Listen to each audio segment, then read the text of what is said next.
I know I need to explain this concept to Bears fans because it is something that is very foreign, very unfamiliar to them. Because ultimately, at the end of the day, all they're used to is Bears football. And that concept is that in the NFL, starting quarterbacks can throw for over 4,000 yards passing. Not in a career, in one season. Like total passing yards in that single self-contained season at or exceeding 4,000 yards. I know. You've never seen one of those in Bears history. So you didn't think it was legal. You've heard rumors. You've seen glimpses of this in other places, but never in Chicago. But maybe that time has finally come, right? And that's why I am fully on board with the following mantra for the 2024 season.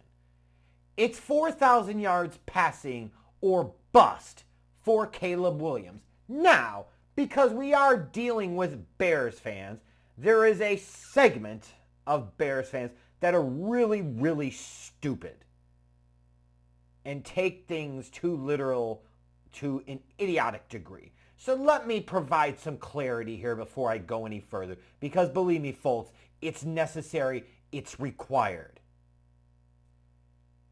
If Caleb Williams throws for 3,998 passing yards this season, that doesn't make him a fucking bust, okay? If he throws for 3,910 yards, it doesn't make him a bust. If he starts off most of the games and throws for like 2,400 yards and 12 touchdowns and 24 interceptions, yeah, you might start thinking a little bit bust territory, right? So let's keep that in mind here, shall we? Like, don't be fucking idiots. Just like it's idiotic to sit there and have lower standards. No, for the Bears, Caleb Williams is supposed to be the end game. He's supposed to be the dude. He is supposed to be the guy, the culture changer, the franchise changer. So it is time to get out of that Bears football mindset of, well, what do you mean he has to throw for 4,000 yards passing as a rookie? I thought it was more important to win games and like go to the wild card round. Who gives a fuck? You've been doing it this way for almost 40 fucking years. Shit-ass quarterback play, running game defense, every once in a while slide into the playoffs and they get bounced early. Who the fuck would want to repeat that and consider that in any way, shape, or form success? At the end of the day, the only true success measurement for the Chicago Bears organization from now on should be Super Bowl appearances and Super Bowl trophies. Period. And in order to position yourself well to get into that spot, you need a big-time quarterback that can play big-time in big-time spots and be consistent and be there and be all of that. So the bottom fucking line is, you can argue with a fucking wall. If you don't agree with this, you are wrong. It is 4,000 yards or bust for Caleb Williams in 2024. Like, let's take a look at this for a second. Yes, he's a rookie quarterback. And yes, there's not a ton of rookie quarterbacks in NFL history, even recent NFL history, that have thrown for over 4,000 yards. But it's not like Caleb Williams comes into a total dog shit, standard, top overall pick, worst team in the league type of situation. This was a 7-win Bears team with inconsistent to just quarterback play between Justin Fields and Tyson Bagent last year. A defense that had some real downs, some ups, but certainly downs. An offense that was, right? And they still won 7 games. Caleb Williams is a significant upgrade over Justin Fields. And even the Fields cult at this point needs to come to grips with that fucking reality. And you're bringing Caleb Williams into a situation where you've got DJ Moore, you've traded for Keenan Allen, a former multiple-time 1,000-yard receiver, Cole Kmet, a top 10-ish tight end in the league, and a top 10 pick at wide receiver in Rome Odunze, whose upside is really large. That's a really damn good situation in terms of offensive talent. And oh, by the way, not even talking about the backfield. When you talk about Swift and Roschon and Khalil Herbert, they're going to be able to run the fucking ball too. The bottom line is the infrastructure is in place as long as the offensive line at least remotely even holds up.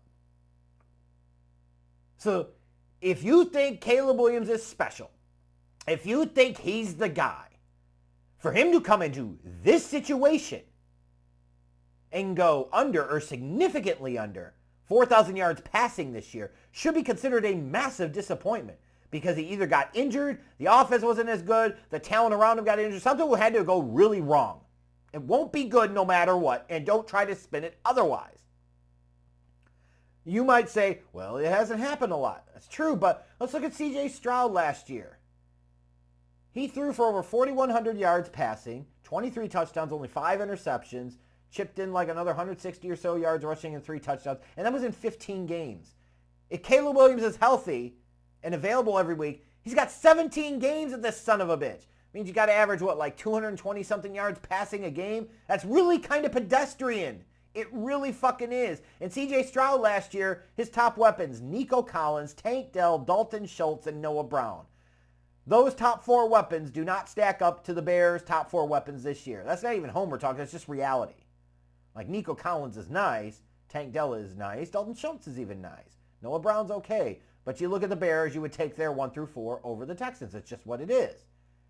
Justin Herbert in 2020, in 15 games, threw for over 4,300 yards, 31 touchdowns passing, 5 touchdowns rushing. His top weapons, Keenan Allen, Mike Williams, Hunter Henry, Jalen Guyton. There's a name from the past, huh? Now, Keenan Allen, there's a common thread, right? But Justin Herbert did that as a rookie. Andrew Luck in 2012, in a 16-game season, threw for over 4,300 yards.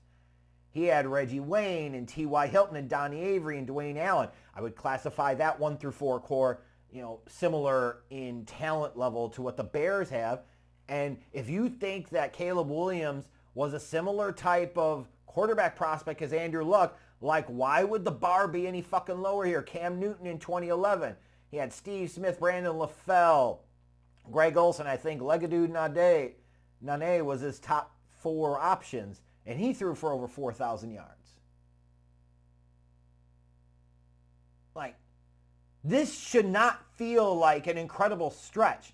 This should feel like the baseline expectation for a guy that's had the rep and the belief of being a top overall pick in the draft for a couple of years now. A guy coming into a situation with weapons abound. A guy that is supposed to be a big-time talent. If that is all true, then Caleb Williams should not be your typical rookie quarterback, and he should not be putting up Bears football type of passing numbers. This should be a 4,300 yards passing, 26 touchdowns, maybe 10 interceptions, a few touchdowns on the ground type of season. And really anything else other than that should be a disappointment, depending on how much lower it is, potentially a fucking failure. And the reality is, if you're asking me, would I rather the Bears win 11 or 12 games with playing it more conservative on offense or win 8 or 9, but have Caleb Williams clearly show he's the fucking guy? Well, I'll tell you what the answer is, and it sure isn't fucking scenario A. We've been there, done that. Shit don't work, folks. You need a big-time quarterback in today's NFL. The reason the San Francisco 49ers aren't the NFL dynasty right now is because they fucked up at the quarterback position. Purdy's nice, but he ain't Patrick Mahomes. He's nice, but he's not Joe Burrow. You get what I mean? Like, he's not that type of dude. Garoppolo before him certainly wasn't that type of fucking dude. The 49ers should have 3 Super Bowl rings over the past 5 or 6 seasons. They don't. Why? Sure, it's not one player or one position that automatically loses, but a big part of it, an outsized part of it, because of the importance of the position to the fucking game, is the quarterback position. You got to get that right. That's what matters. Because Caleb Williams coming out in 2024 and throwing for over 4,000 yards says, hey, we've got the guy. And that means he could be the guy for the next 15 to 20 years. You look at Jordan Love in Green Bay last year, and you might say, well, it's a little different because this was his 4th year. But in terms of playing experience, technically a rookie, He came out through for over 4,100 yards and 31 touchdowns. If Bears fans think, if Bear fans believe, if Bear fans know that Caleb Williams is better than Jordan Love, then why in the hell would the bar be any lower than that? If you think Caleb Williams is the guy, your expectations should be higher, and you should hold to that, and you should stand up for that, and you should not lower them, and you should not allow that Bears football mindset to convince you that as the season goes along, oh, they're playing it closer to the vest and they're easing him in. Nah, fuck easing him in. Fuck easing him in. This is about Caleb Williams establishing himself as a guy. And if he throws for over 4,000 yards this year, that means he stayed healthy for the vast majority, if not all of the season. They didn't hide him. They didn't do their same old stupid shit they always do. It means he's going to be the guy, and the organization's trajectory has changed instantly and significantly, and there is now a championship window open. You believe whatever you want, but when it comes to Caleb Williams and his rookie season, there is absolutely no reason that he should not be putting up big numbers in the passing game. There is no reason whatsoever he shouldn't throw for over 4,000 yards. Therefore, it absolutely is number one goal of the program above all else. Caleb Williams, 4,000 yards passing or bust in 2024, period.